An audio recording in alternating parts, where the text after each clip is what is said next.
ഇരയാകൽ രോഗം. അതായത് ഇവർ സ്വയം അങ്ങോട്ടൊരു വിക്റ്റിമായി സങ്കല്പിക്കുകയാണ്. എന്നിട്ട് ഇവർ പറഞ്ഞുകൊണ്ടിരിക്കും, പണ്ടുകാലം മുതലേ ഞാനൊരു ഒറ്റപ്പെട്ട വ്യക്തിയായിരുന്നു.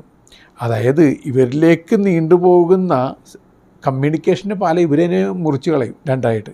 എന്നിട്ട് പറയും, ഞാൻ ഒറ്റപ്പെട്ട തുരുത്തായിരുന്നു. കുട്ടിക്കാലം മുതൽ അരക്ഷിതാവസ്ഥയിലൂടെ ഞാൻ സഞ്ചരിച്ചിട്ടേ ഉള്ളൂ. ഞാൻ എത്ര കഷ്ടപ്പെട്ടാണ് സ്കൂളിൽ പോയിട്ടുള്ളത്, ഞാൻ എത്ര കഷ്ടപ്പെട്ടാണ് പഠിച്ചിട്ടുള്ളത്, ഞാൻ എത്ര കഷ്ടപ്പെട്ടാണ് ജീവിച്ചിട്ടുള്ളത്. ഇനി എൻ്റെ കൗമാരക്കാലത്ത് എന്തുമാത്രം ത്യാഗങ്ങൾ ഞാൻ അനുഷ്ഠിച്ചിട്ടുണ്ട്. ഇപ്പോഴാകട്ടെ ഇപ്പോഴും എന്നെ ആരും സ്നേഹിക്കുന്നില്ല. ഇവർ സ്വയം വാതിലടച്ചിട്ട് പറയും, ഞാനൊരു അടച്ചിട്ട വീടാണ്, ആരും ഇവിടെ കടന്നു വരുന്നില്ല, അകത്തുനിന്ന് പൂട്ടിയിട്ടിരിക്കുകയാണ്, താക്കോല് നിങ്ങളുടെ കയ്യിൽ തന്നെയാണ്. ഇങ്ങനെ സ്വയം ഒരു ഇരയാണെന്ന് പറയും. ഇവർ ശരിക്കും പറഞ്ഞു കഴിഞ്ഞിട്ടുണ്ടെങ്കിൽ ഭിക്ഷാപാത്രം ഏന്തിയിരിക്കുന്ന പിച്ചക്കാരെ പോലെയാണ്. പണ്ടത്തെ നഴ്സറി റൈമുണ്ട്, give me give me give me give me give me little more.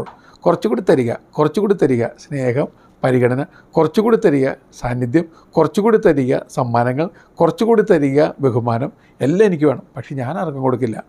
ആർക്കെങ്കിലും എന്തെങ്കിലും കൊടുക്കുന്ന കാര്യത്തിൽ വല്ലാതെ പിശുക്കാണ് എനിക്ക്. മറ്റുള്ള എനിക്ക് നൽകിക്കൊണ്ടിരിക്കണം. എനിക്ക് എത്ര കിട്ടിയാലും ഇവർക്ക് മതി വരില്ല. ഇവരിങ്ങനെ ആർത്തിക്കരങ്ങൾ നീട്ടിപ്പിടിച്ച് പിച്ചപ്പാത്രങ്ങളിൽ നിറക്കണേ എന്ന് പറഞ്ഞുകൊണ്ടിരിക്കും. അങ്ങനെ ഒരു കളി കളിക്കുന്ന ആളാണ് നിങ്ങളെങ്കിൽ എൻ്റെ പ്രിയപ്പെട്ട ചങ്ങാതി, ഭിക്ഷക്കാരെ എന്നും ആർക്കും ഇഷ്ടം വരില്ല. കാരണം ഭിക്ഷ പ്രോത്സാഹിപ്പിക്കേണ്ട ഒരു സാധനമേ അല്ലല്ലോ. അപ്പോൾ നിങ്ങൾ തന്നെ നിങ്ങളുടെ സ്വന്തം വീട്ടുകാരോട് ഭിക്ഷ യാചിച്ചുകൊണ്ടിരിക്കുകയാണെങ്കിൽ കുറച്ച് കഴിയുമ്പോൾ ആർക്കായാലും മടുത്തു പോകും. അപ്പോൾ ഇരകളാകാൻ സ്വയം തീരുമാനിക്കേണ്ട.